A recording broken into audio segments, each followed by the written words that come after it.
अस्सलाम वालेकुम नाज़रीन, मेरा नाम उमर है। आपकी खिदमत में हाजिर हूँ एक नई वीडियो के साथ। सबसे पहले दरख्वास्त है, अगर आपने मेरे चैनल को अभी तक सब्सक्राइब नहीं किया है तो सब्सक्राइब कर लीजिए, और अगर आपको मेरा काम पसंद है तो वीडियो को लाइक भी ज़रूर कीजिएगा। सबसे पहले हम बात करेंगे किर्गिस्तान की, जहाँ से पाकिस्तानी तुलबा की आमद का सिलसिला अभी तक जारी है। बहुत से तुलबा जो कह रहे हैं कि अभी तक हालात वहाँ पर नॉर्मल नहीं हुए हैं। कुछ तुलबा कह रहे हैं कि पहले से जो वाक़यात थे उनके अंदर ज़रा कमी आ गई है उन तशद्दुद वाक़यात में। तो मिले-जुले बयानात जो हैं वो सुनने में आ रहे हैं।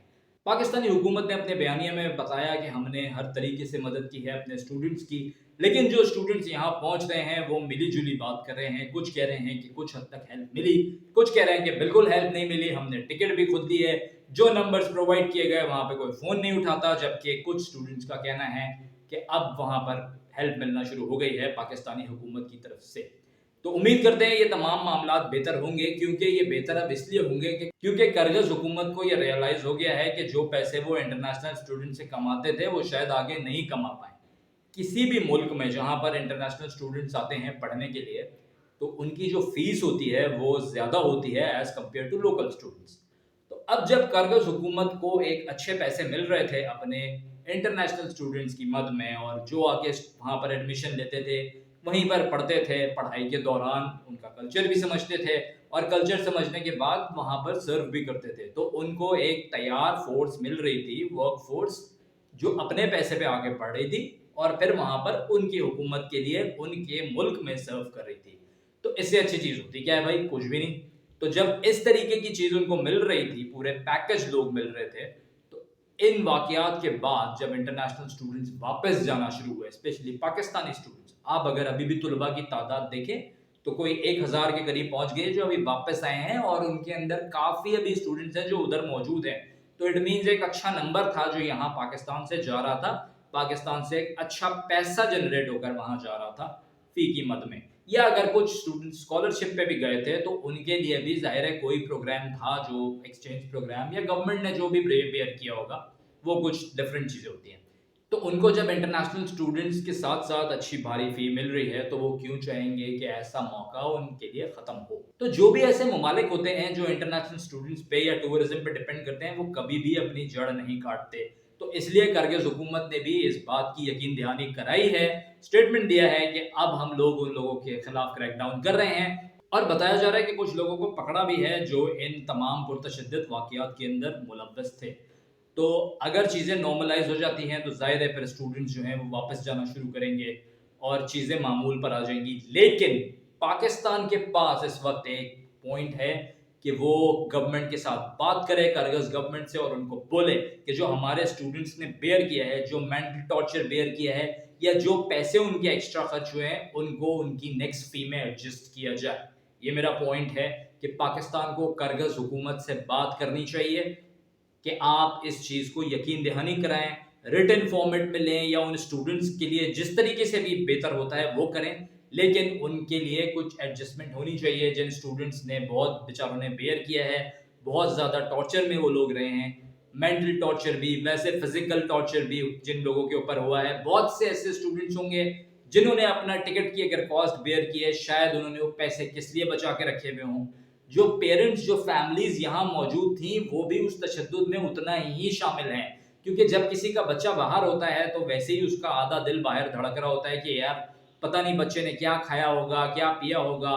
उस चीज़ को भी चलें ओवरकम करते हैं कि चलो एक बेटर फ्यूचर के लिए बाहर गया हुआ है। जब इस तरीके के वाक़यात सुनने में आते हैं और वो बच्चा फ़ोन करे सुबह-शाम कि भाई मैं ठीक नहीं हूँ, मुझे पता नहीं कब मेरी पिटाई हो जाए, या कब आगे क्या हो जाए मुझे पता नहीं है। तो फिर वो फैमिली जो है वो भी एक मेंटल ट्रॉमा में आ जाती है, और फिर उस वक़्त तक, जब तक बच्चे की शक्ल नहीं देख लेते वापस आकर, उनके लिए वो टाइम गुज़ारना बहुत मुश्किल होता है। तो इन पूरी फैमिलीज़ को जो कंपनसेट आप कर सकते हैं, वैसे तो कोई कंपनसेशन है नहीं इस चीज़ का, लेकिन अगर कर सकते हैं कंपनसेट, तो वो इन बच्चों की अगली फ़ी के अंदर कुछ कंपनसेट करें या इनका सेमेस्टर फ्री करें। इस तरीके की बात पाकिस्तानी हुकूमत को करगिज़ गवर्नमेंट के साथ करनी चाहिए, ताकि इस चीज़ की यकीन दहानी से इन बच्चों के कुछ आंसू पुछ जाएँ और इनको लगे कि हमारी गवर्नमेंट जो है वो भी हमारे साथ खड़ी है। क्योंकि दोबारा यही बात बोलूँगा कि जो ओवरसीज़ पाकिस्तानी है, वो पाकिस्तानियों के लिए भी एक एसेट है, पाकिस्तानी हुकूमत के लिए। वहाँ से पैसे भेजते हैं अपने घर वालों को, ठीक है? और हम हमेशा बताते हैं कि जी ओए होए रेमिटेंस तो बड़ी बढ़ गई है। तो अब मैं दोबारा बात कर लेता हूँ ईरानी सदर जो कल जिनकी तस्दीक हुई जाँ बहक होने की हेलीकॉप्टर क्रैश के अंदर। तो ये बताया गया है कि पहले बहुत सारे ममालिक थे जिनके खिलाफ बात की जा रही थी कि इन ममालिक का भी हाथ हो सकता है, जिसमें इसराइल भी एक सरफहरिस्त था। लेकिन उसके बाद बता दिया गया है ईरान की तरफ से कि ये क्रैश लैंडिंग है और ये एक फ़नी ख़राबी हुई है हेलीकॉप्टर के अंदर। मौसम वहाँ पर ख़राब था, ज़ाहिर है वो वापस आ रहे थे, तो होती हैं ये चीज़ें अक्सर औक़ात। टेक्नोलॉजी पुरानी है, ईरान को अभी तक वो टेक्नोलॉजी पे रसाई नहीं है जो अमेरिका और दूसरे ममालिक के पास है। ज़ाहिर है ईरान पे सैंक्शंस लगी हुई हैं, तो वो एक लिमिटेड हद तक ही अपनी चीज़ें आगे ले जा पाते हैं। इस वजह से भी ये काफ़ी एक मेजर प्रॉब्लम है कि उनको ऐसे हादसे का शिकार वो हुए, उनके सदर, और उनको ये चीज़ फेस करनी पड़ी। लेकिन बताया जा रहा है कि ईरान ने उस वक्त यूएस के साथ मदद तलब करने की कोशिश की थी और शायद उनसे अपील भी करी थी, जो कि अमेरिका की तरफ से भी उनके वजीर खारजा ने आई गेस इस चीज़ को एडमिट किया है। तो उन्होंने कहा कि सैंक्शंस की क्योंकि लगी हुई हैं तो इसलिए हम कोई हेल्प नहीं कर सकते थे। याद रहे कि 1979 के बाद से ईरान और यूएस के हालात में जो कशीदगी आई है वो अभी तक बरकरार है। तो उन्होंने जो सैंक्शंस लगाई थी ईरान के ऊपर वो अभी तक चल रही हैं। पाकिस्तानी हुकूमत ने और दीगर हुकूमतों ने उनके साथ इज़हार ताज़ियत किया है, क्योंकि अभी अगर आपको याद हो, ख़ैर में महीने से भी कम है कि वो पाकिस्तान के दौरे पर आए थे। और जब एक छोटी-सी नाचाकी, नाइत्तफ़ाक़ी पाकिस्तान और ईरान के बीच में हुई थी, तो उसके फ़ौरन बाद ही उनका दौरा अनाउंस हुआ था, जिसके ऊपर ये गैस पाइपलाइन वाली बात भी आ रही थी कि और यूएस की तरफ से काफ़ी ज़्यादा प्रेशर भी आ रहा था। लेकिन उसके बावजूद वो यहाँ आए और उनको पाकिस्तान ने भी बड़ा पुरजोश उनका इस्तकबाल किया। वो उनका एक बड़ा यादगार दौरा था। तो मैं इन दी एंड दोबारा से उनके इसाले सवाब के लिए एक बार फिर अपील करूँगा।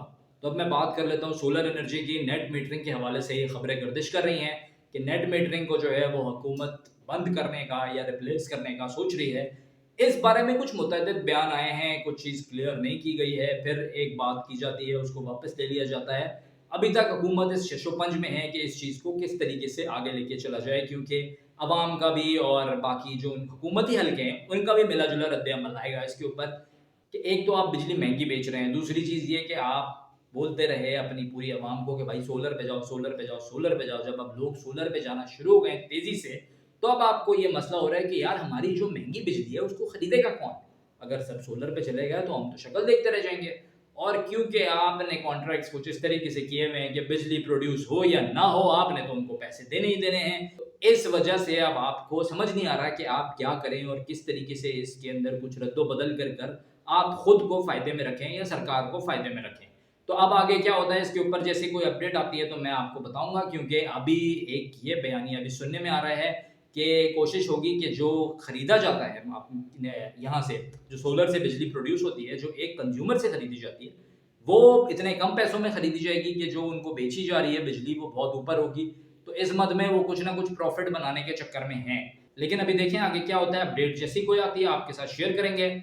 चैनल को सब्सक्राइब कर देना भाई, कोई मुश्किल काम नहीं है सब्सक्राइब करना, सिर्फ एक ना ये उंगली लगानी होती है और चैनल जो है वो सब्सक्राइब हो जाता है। अब मैं जरा एक खबर ब्रेक कर दूं, क्रिकेट के मतवालों के लिए ब्रेक तो नहीं कर रहा, पहले से आपको शायद पता भी हो, गैरी क्रिस्टियन जो साउथ अफ्रीका का एक मशहूर नाम था, उन्होंने एज अ कोच ज्वाइन कर लिया है पाकिस्तान को। तो उम्मीद करते हैं पाकिस्तान के लिए एक आने वाला खुशहाइन टाइम होगा क्रिकेट के लिए, और क्रिकेट के जो मतवाले हैं उनको जरा शायद कुछ जीत वीत भी भाई देखने में मिल जाए। जीत जाते हैं एंड में तो कुछ ना कुछ कर ही लेते हैं, लेकिन शायद इस बार कोई गेम भी बड़ा मजेदार सा देखने को मिल जाए, क्योंकि वो बड़े जबरदस्त किस्म के लेफ्ट हैंडेड बैट्समैन थे। तो क्या ही उनका टाइम था जब वो खेला करते थे। आई एम श्योर जो भी 90s वाले बच्चे हैं मेरी तरह के, उन्होंने जरूर उनकी बैटिंग को एंजॉय किया हुआ होगा। तो जी ये थी अब तक की कुछ अपडेट्स। उम्मीद करता हूँ आपको वीडियो पसंद आई होगी। अगर आपको मेरा काम पसंद आ रहा है तो चैनल को सब्सक्राइब कर दीजिए। अल्लाह पाकिस्तान का हमें ना